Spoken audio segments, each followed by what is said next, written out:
Hi, everyone. I'm Nikki Batiste. Thanks for joining us.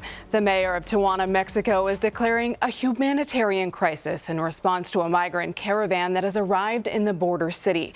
Mayor Juan Manuel Gastelum is also asking the United Nations for assistance with nearly 5,000 Central American immigrants in his city.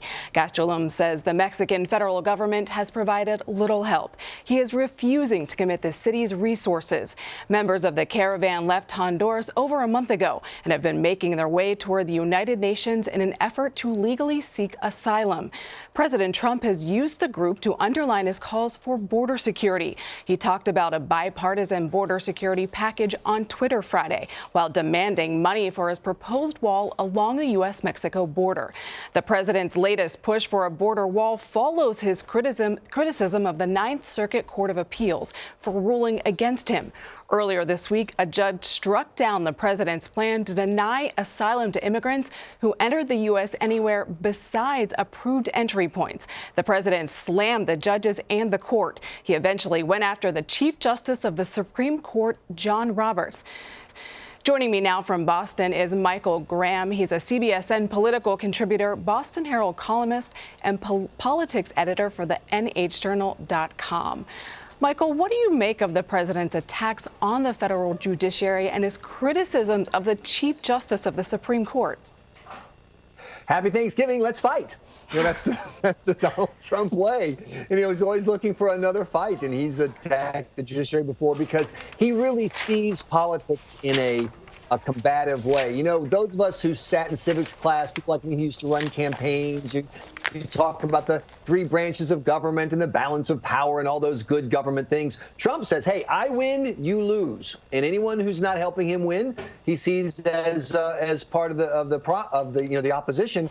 And so the fact that John Roberts is a conservative, the fact that John Roberts was appointed by a Republican, that does not matter to Donald Trump. And like a lot of people, I spent Thanksgiving in a group of a very mixed group. My lovely bride is Jewish, and we were at her parents' house in New Hampshire. My good evangelical Christian parents came up from South Carolina. They were there, too. It was a mixed bag. And it was interesting to me how often the conversation came back to, yeah, but what is Trump doing? In other words, they were separating the rhetoric, these kind of fights, from the policy issues. And I thought that if just kind of a casual Thanksgiving family group can do that, you have to wonder if a lot of Americans aren't having a similar conversation. Politics at the Thanksgiving dinner table, always tricky.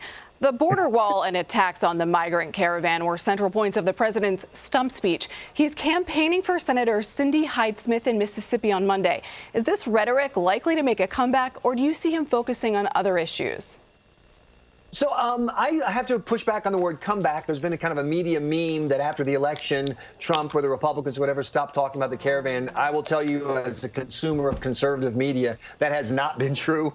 The talk radio hosts, conservative websites, they have been talking about the caravan all along. The Washington Times highlighted a story just 2 days ago about the fact that a significant number of the caravan participants who are in Tijuana have been arrested by Mexican authorities and are being deported by Mexican authorities on charges involving drugs and violence, et cetera. So I would absolutely, if you're in Mississippi and you're talking about the U.S. Senate race, I guarantee you that if Donald Trump does make a last-second appearance, which is something that's been talked about, he will definitely be talking about the caravan. He believes the caravan is a winning issue.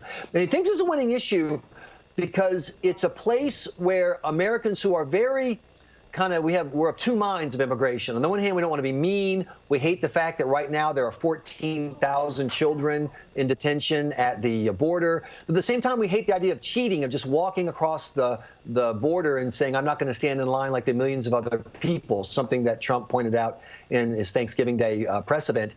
The caravan is everything that people who don't like illegal immigration or have problems with illegal immigration hate. It's lawlessness, it's in your face, it's unapologetic, it's a sense that I have the right to come into your country whether you like it or not. And Trump is definitely going to keep talking about that. HydeSmith has faced other criticism for comments about attending a public hanging and photos from 2004 showing her wearing a Confederate hat.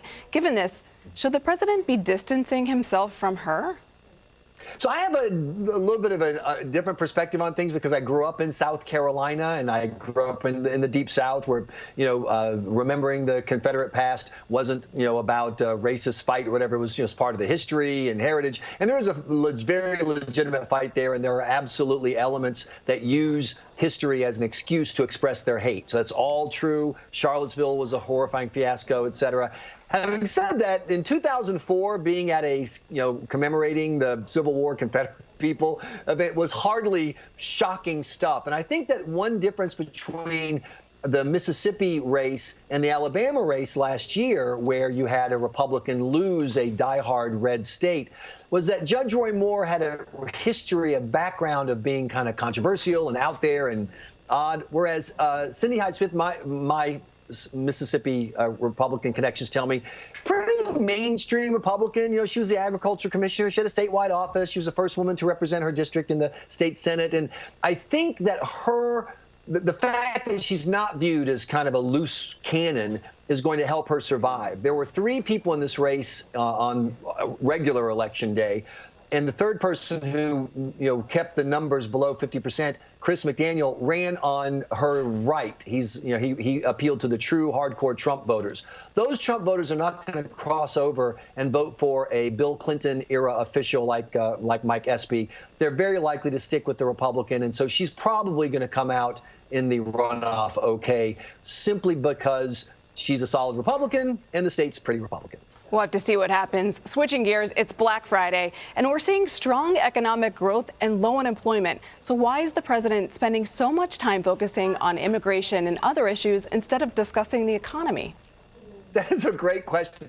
I mean, did you notice it, Nikki, that you're watching the CBSN coverage this morning and they're talking about the first $1 trillion Black Friday and how people are so confident because unemployment's so low?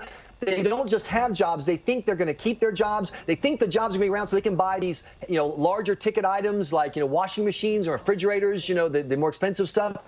And I'm thinking to myself, that would have been what I'm watching on CBSN right now would have been a great TV ad for the Republicans the last 2 weeks of October. But they didn't run it.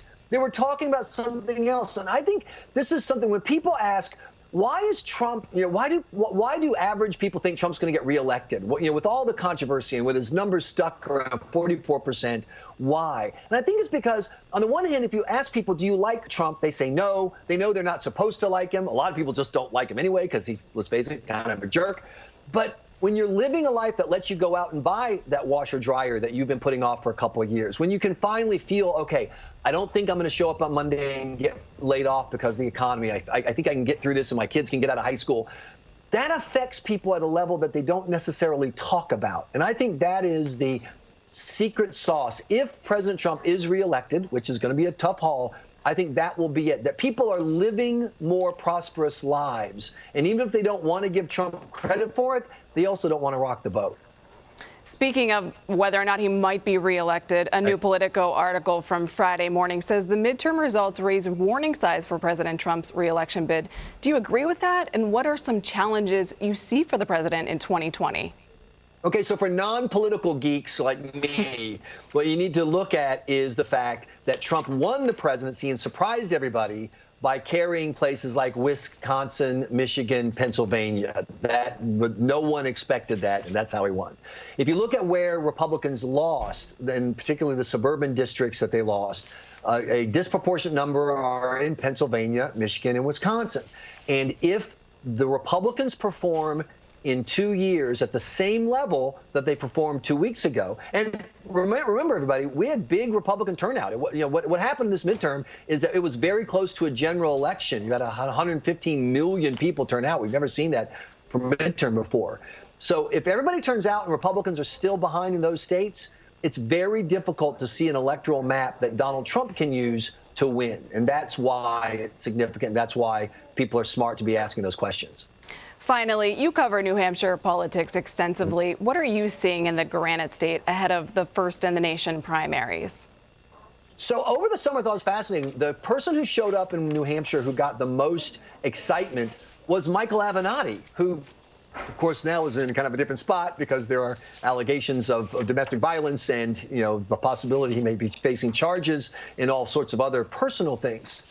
But what that told me is that even in New Hampshire, which has a pretty mainstream Democratic Party, they don't have a lot of, Ocasio-Cortez style Democrats. They have more like Senator Jean Shaheen is the senior statesperson, and she's more of a liberal but moderate branch.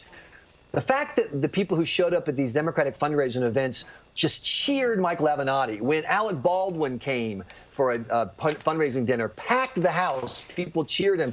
There really is a desire among primary voters, among Democrats. They want a fighter. They want someone who's going to battle. And I just wonder what that does to the math of some of the folks who might want to run.